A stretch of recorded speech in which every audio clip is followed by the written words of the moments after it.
Pagkatapos noon, lumapit ang hari ng Carter sa dalaga, hinawakan siya sa kamay, tinawag siyang isang magandang dalaga, at tinanong kung maaari siyang mabigyan ng karangalan na malaman ang kanyang pangalan.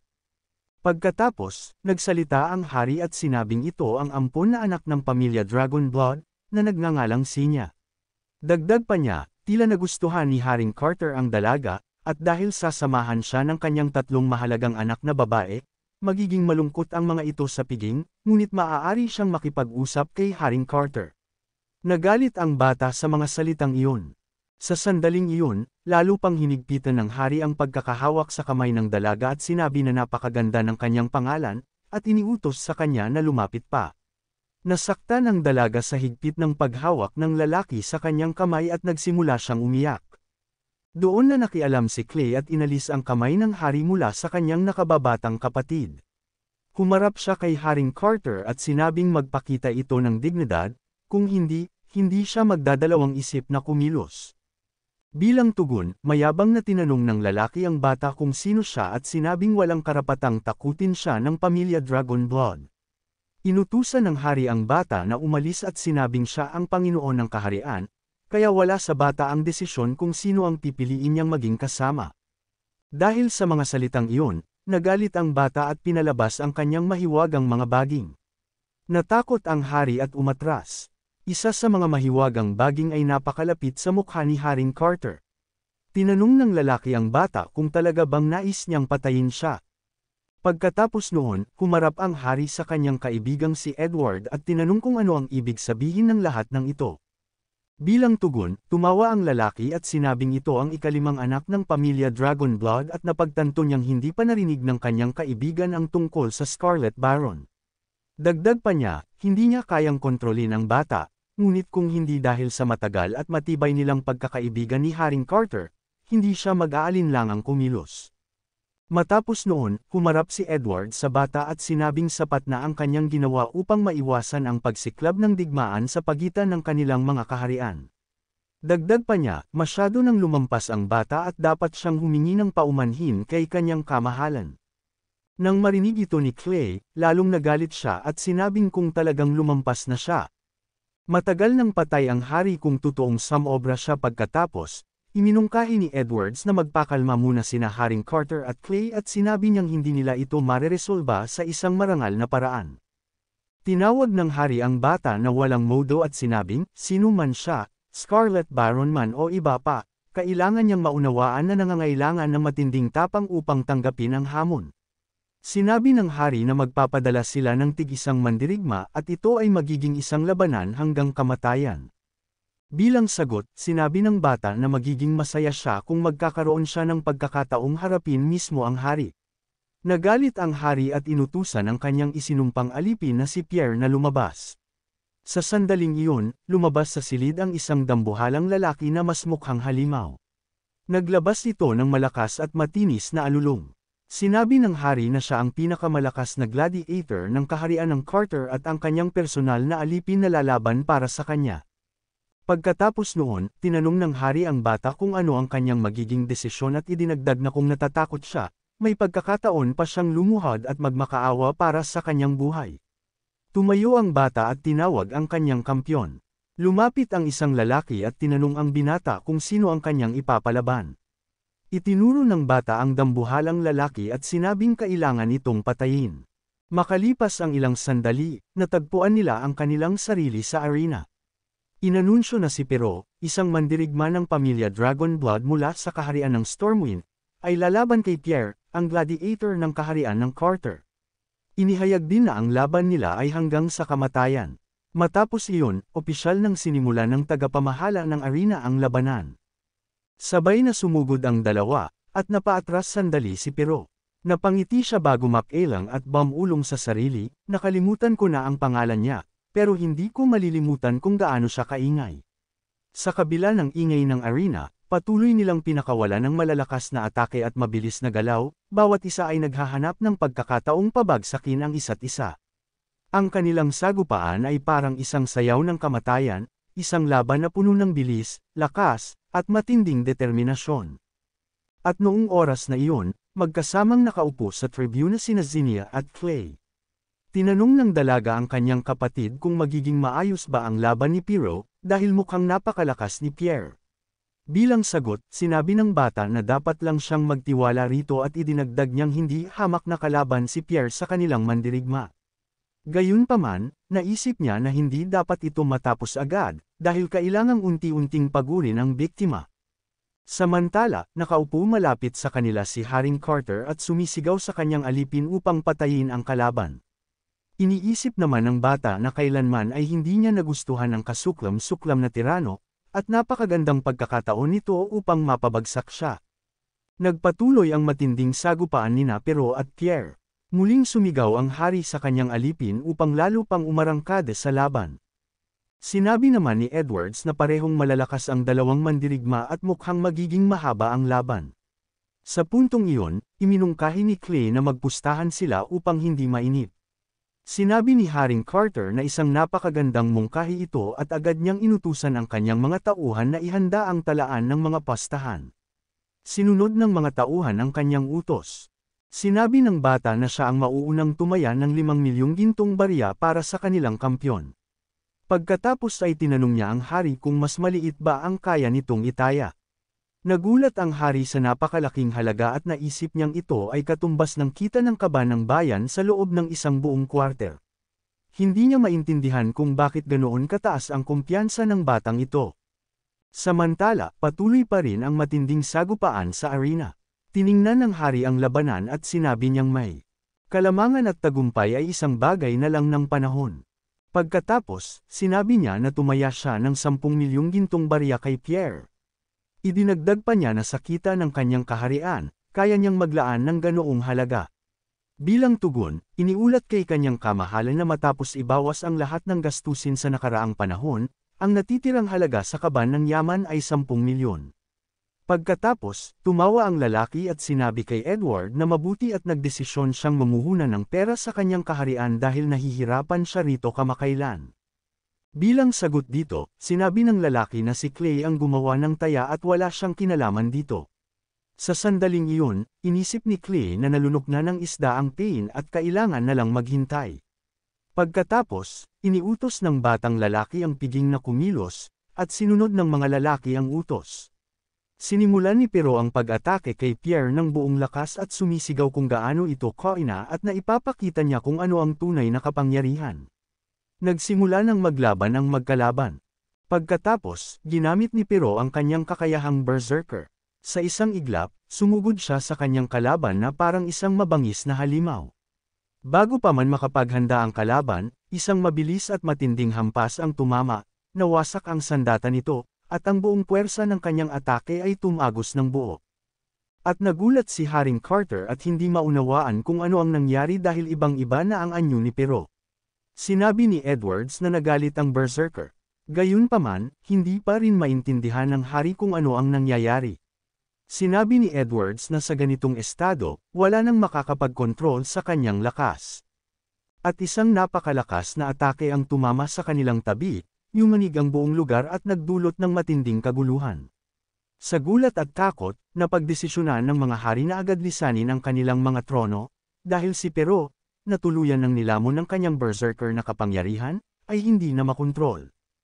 Walang awa siyang umatake, hinayaang manig ang kanyang matinding lakas. Winasak niya ang lahat ng madaanan, mga haligi ng palasyo, mga gintong kayamanan, at maging ang mga maharlikang silid ay hindi nakaligtas sa kanyang galit.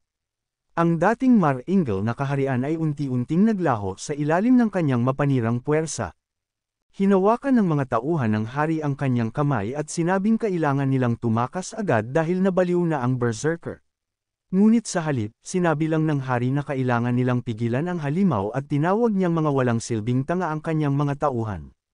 Bilang tugon, sinabi ng mga kabalyero na wala silang sapat na lakas laban dito at pinakiusapan si kanyang kamahalan na agad umalis.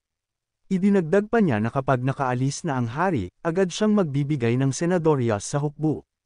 Nagulat ang hari at sinabing habang hinihintay nila ang pagdating ng hukbo, tuluyan ng mawawasak ang kanyang palasyo. Pagkatapos humarap siya sa batang lalaki at sinabing kasalanan nito ang lahat at dapat siyang managot sa nangyayari. Bilang tugon, sinabi ni Clay na wala siyang kinalaman dito dahil ang hari mismo ang nagmungkahi ng duelo at pumili ng lugar, at ang nangyayari ay normal na pag-uugali ng isang berserker sa labanan. Lumapit pa ang hari sa bata at inutusan siyang pigilin ang berserker. Ngunit sinagot siya ng bata na hindi pa natatalo si Pierre, kaya magpapatuloy ang labanan. Yumuko ang hari at sinabing aaminin niya ang pagkatalo. Tinanong siya ng bata kung nakalimutan na niya ang tunay na dahilan ng duelo dahil kung matalo siya, kailangan niyang humingi ng tawad sa kanyang kapatid na babae. Nagalit ang hari, ngunit sa sandaling iyon, muling sumugod ang piging at nagbigay ng isa pang malakas na hampas. Sa puntong iyon, sumang-ayon na ang hari, lumuhad sa harap ng dalaga, at humingi ng tawad, sinabing naging bastos siya. Pagkatapos noon, tumalikod ang bata at tahimik na lumisan, marahang ibinubulong sa sarili na napakahirap ng araw na iyon at kailangan niyang magpahinga. Subalit sa likod ng kanyang pag-alis, naglalagablab sa galit ang hari. Muli niyang tinawag na bastardo ang bata, bumibigat ang kanyang dibdib sa panghihina ng kanyang awtoridad. Hindi niya matanggap na may isang bata lamang na nagpabagsak sa kanyang dangal, pinilit siyang lumuhod, kinuha ang kanyang pera, at hindi man lang nagpakita ng takot. Natawa naman si Edward, na parang lalong nasisiyahan sa naging tagpo. Talagang hindi kapanipaniwala si Clay, aniya, habang hinahangaan ang tapang at talas ng isipan ng bata. Ngunit sa dami ng nakilala kong mandirigma, wala pa akong natatagpuan na maaaring maging tunay na karibal para sa akin. Nagdilim ang paningin ng hari. At ako naman, aniya sa malamig na tinig, ay hindi pa nakakatagpo ng sinuman na may ganitong lakas ng loob para tretuhin akong tila isa lamang pangkaraniwang tao. Unti-unting sumili ang isang mapanganib na ngiti sa kanyang mukha. Ngunit hayaan mo, may paraan akong ipapakita sa kanya kung ano ang kabayaran ng kanyang ginawa. Samantala, sa gitna ng katahimikan ng gabi, mahimbing nang natutulog si Clay sa kanyang kama. Ang liwanag ng buwan ay marahang sumisilip sa bintana, banayad na tumatama sa kanyang payapang mukha. Ngunit bigla siyang nagising nang makarinig siya ng isang awitin. Inaantok pang sinundan ni Clay ang tunog. Napagtanto niyang nagmumula ito sa isang silid. Binuksan ng bata ang pinto at nakita niya roon ang nalilitong ikatlong prinsesa, si Camila. Natakot ang dalaga at tinanong kung sino ang nagbukas ng pinto. Napakamot sa ulo ang bata at humingi ng tawad sa dalaga, sinabing sinundan lang niya ang tunog. Tinanong ni Clay ang dalaga kung siya nga ba ang ikatlong prinsesa Camila. Tumugon ang dalaga na siya ay nagsasanay lamang dahil malapit na ang seremonya para sa pagpili ng diyosa. Idinagdag pa niya na masyado siyang nadala sa pagkanta kaya hindi niya namalayang lumipas na ang oras. Yumuko siya, humingi ng tawad, at sinabing ayaw niyang maabala ang binata. Bilang tugon, sinabi ng bata na napakaganda ng boses ni Camila at hindi niya kailangang humingi ng tawad. Nahiya ang dalaga at tinanong si Clay kung totoo ba ito. Sinagot siya ng bata na iyon na siguro ang pinakamagandang awitin na narinig niya, ngunit hindi niya alam na may pag-awit sa seremonya ng halalan. Ipinaliwanag ng dalaga na hindi lang ito isang salmo kundi isang himno. Idinagdag din niya na ang mga dalagang may taglay na liwanag na mahika ay aakyat sa banal na bundok at aawitan ang mga papuri sa diyosa. Kapag ang kanta ay umabot sa puso ng diyosa, isang anghel ang bababa mula sa langit at ang kumakanta ay makakatanggap ng pagpapala at magiging isang diyosa. Kapag nangyari ito, siya ang magiging pinuno ng mga Diyos at ang kanyang katayuan ay magiging kapantay ng Santo Papa. Sa pananabik at paghanga, ibinahagi ito ng dalaga. Bilang tugon, sinabi ni Clay na napakaganda ng pagkanta niya at tiyak na siya ang magiging susunod na diyosa. Gayunpaman, sumagot si Camila na hindi ito ganoon kadali, dahil kung oo, matagal na dapat may nakapili. Dagdag pa niya, 50 taon nang walang nagiging diyosa. Nagulat ang bata nang marinig ang ganoong kalaking bilang at tinanong kung totoo bang ang nakaraang diyosa ay talagang namatay. Sinabi ng babae na siyempre hindi. Ang diyosa ay automatikong nawawala ng kanyang katayuan kapag umabot na siya sa edad na 45 o kapag siya ay nagpakasal. Matapos ang seremonyang ito, ang eleksyon ay magaganap ng regular hanggang sa mapili ang bagong diyosa. Pagkatapos, sinabi ng babae na dapat ding lumahok ang kapatid ni Clay at tinanong ang lalaki kung hindi ba niya ito alam. Sinabi naman ng lalaki na nagpasya ang kanilang hari na huwag lumahok ngayong taon. Dagdag pa niya, marami raw sa ibang bansa ang nais maging santo. Bilang tugon dito, sinabi ni Camila na ang babaeng magiging diyosa ay magkakaroon ng sarili niyang legion ng mga tagapagtanggol. Sa maraming maliliit na bansa, ang diyosa ay itinuturing na tagapagtanggol ng buong kaharian. Ang nakaraang diyosa ay si Lena West mula sa Stormwind, ang lola ng lalaki. Dahil dito, tumanggi si kanyang kamahalan Edward na lumahok ngayong taon. Labis na nagulat ang lalaki nang malamang ang kanyang lola pala ay isang diyosa, at ngayon lang niya ito nalaman. Maging si Camila ay nagulat na hindi ito alam ng lalaki. Bilang tugon, sinabi ni Clay na tuwing pinag-uusapan ng kanyang pamilya ang kanyang lola, laging tungkol lamang ito sa kanyang dakilang nagawa, ang pagpatay sa 10,000 bearang mandirigma sa loob lamang ng isang gabi, kaya siya tinawag na Blood Demon. Pero sino ang mag-aakalang isa pala siyang santa? Sa sagot dito, tinanong ng babae kung paano nakuha ng maalamat na si Elena ang ganoong palayaw.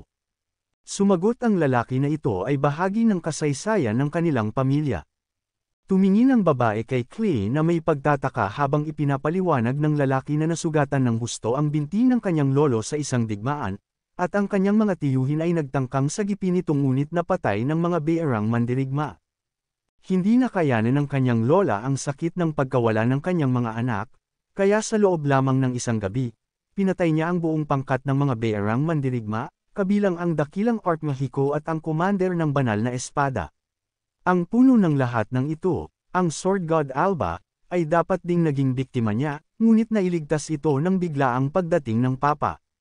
Dagdag pa ng lalaki, ang kanyang lola ay hindi kapani-paniwalang malakas. Kung ganoon, bakit niya kailangang magkaroon ng katayuang isang santa? Sa sagot dito, sinabi ng babae na ito ay tunay na hindi kapani-paniwala. Ayon sa mga bata, ang lahat ng diyosa ay hindi lamang maganda kundi hindi rin matatalo sa labanan. At lumalabas na ito ay totoo. Dagdag pa ng babae, kung naging kasing lakas lamang siya ni Ginang Lena hindi na sana niya kailangang gawin ang mga bagay na ayaw niya. Kinuha ng lalaki ang isang makinang na bagay mula sa bulsa ng kanyang jacket. Iniabot niya ito sa kamay ng babae at sinabing ito ay para sa kanya. Tinanong ni Camila ang lalaki kung ano iyon. Bilang sagot, sinabi ni Clay na isa itong anteng-anteng na siya mismo ang gumawa at pinagpala niya ito. Sinabi niya sa babae na isuot ito tuwing siya ay aawit, at paprotektahan siya nito mula sa anumang panlabas na panghihimasok. Nagpasalamat ang babae sa lalaki at tinanong kung bakit siya tinutulungan nito. Bilang sagot, sinabi ni Clay na ginagawa niya ito dahil hindi niya maintindihan si Carter. Hindi niya maunawaan kung paano nagawang ipadala ng kanyang ama ang kanyang mga anak na babae upang pagsilbihan ang mga panauhin. Dagdag pa niya, kamukha ni Camila ang kanyang kapatid, at lubos niyang inaasahan na maaari siyang maging isang diyosa at sa wakas ay maprotektahan ang kanyang sarili. Pagkatapos noon, umalis ang batang lalaki at sinabi niyang oras na para siyang matulog. Pinapasalamatan niya ang dalaga sa pagpapatugtog sa kanya ng kanyang napakagandang pagkanta. Pagkatapos noon, tiningnan ng dalaga ang anteng-anteng na hawak niya sa kanyang mga kamay at sinabi na si Ginoong Clay ay isang napakasensitibong tao at umaasa siyang magkakaroon pa rin sila ng pagkakataong mag-usap sa susunod. Gayunpaman, pagkatapos noon, lumitaw ang isang tusong ngiti sa kanyang mukha. Kinabukasan, sumakay ang lahat sa barko. Sinabi ni Sinya sa kanyang kapatid na kung sasakay sila sa isang ordinaryong barko, aabutin sila ng ilang araw, ngunit dahil sa barkong ito, makakarating sila sa banal na sede sa loob lamang ng kalahating araw. Sa tugon dito, sinabi ng batang lalaki na ito ay dahil sa mahika. Pagkatapos noon sinabihan ni Clay si Piero na hindi siya dapat mahilo sa dagat. Sa tugon dito, ipinikit ng lalaki ang kanyang mga mata at sinabi na walang kinalaman ang mga berserker dito. Pagkatapos noon, tiningnan ng dalaga ang mga salamangkero na nagpapabilis sa paggalaw ng barko. Pagkalipas ng ilang segundo, mabilis na lumarga ang barko. Hindi inaasahan ng nakababatang kapatid ng batang lalaki sa Piero na magiging ganoon kabilis ang paglalakbay. Sumigaw ang batang lalaki na malapit na sila sa banal na kapital. Makalipas ang ilang sandali, may isang matandang lalaking nakaupo sa trono sa daungan ng banal na kapital. Sinabi niya sa kanyang tauhan na dumating na ang kanilang mahahalagang bisita at dapat silang maghanda sa pagtanggap sa kanila. Sumunod naman ang tauhan sa kanyang utos. Ang matandang lalaki ay si Cardinal Robert. Sinabi niya na balitang darating din ang apo ni Lena. Dagdag pa niya, may pakiramdam siyang magiging napaka-interesante ng pangyayaring ito. Bumabas si Haring Edward mula sa kubyerta ng barko. Lumapit siya kay Victor at nagulat na siya mismo ang sumalubong sa kanila. Sinabi ng lalaki na matagal na silang hindi nagkita mula noong nagtapos sila at sinubukang alalahanin kung ilang taon na ang lumipas. Bilang tugon, sinabi ng lalaki na hindi na siya ang pangalawang tagapangulo. Dagdag pa niya, narinig niyang darating ang kanyang mga paboritong estudyante kaya hindi niya napigil ang salubungin sila. Tahimik na pinanood ni Clay ang mga hari habang binabati nila ang dati nilang guro. Naisip niya na tinulungan ng pangalawang tagapangulo ang kanyang mga estudyante upang maging hari, at bilang ganti, tinulungan naman siya ng mga ito na maging obispo. Isang perpektong plano ito. Matapos noon, tinawag ni Edward si Clay. Sinabi ng hari na siya ang apo ni Lena at ang bunsong anak ng pamilyang Dragon Blood. Sinabi ni Edward sa batang lalaki na ang nasa harapan nila ay si Cardinal Robert Kyle. Magalang na binati ni Poe, ang batang lalaki, ang kardinal. Bilang tugon, sinabi ng matandang lalaki na napakagalang ng binata at nagmana sa kanyang lola. Matapos noon, tinanong niya si Clay kung ito ang unang beses niyang bumisita sa banal na kapital. Sumagot ng oo ang batang lalaki.